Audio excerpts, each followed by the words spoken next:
Hatid mo ako sa ospital. Bilisan mo lang ha. Nagmamadali ako. Naghahabol kasi ako ng oras. O sige po, sige, sakay na. Sakay. Alis na tayo.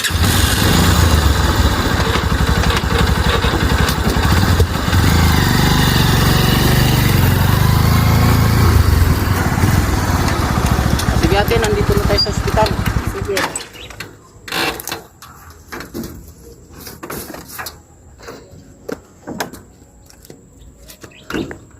Ito nga palang pamasahe ko. Sige, salamat ho. Siya nga ho pala, sinong nasa ospital? Yung asawa ko. Yung asawa mo. Ay naku, kawawa naman pala.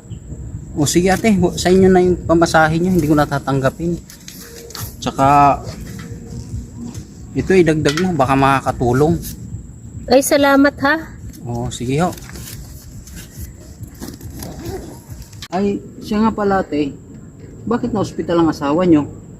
Yung asawa ko, diyan nagtatrabaho sa ospital.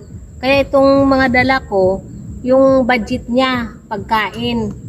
Kaya ako yung nagmamadali, baka hindi ako mapasukin ng guard.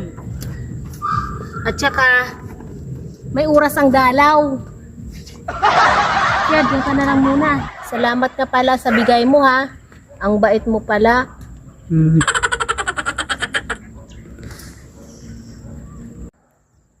Naku naman. Akala ko yung asawa niya pasyente. Sayang yung 200. Ayaw, di ma.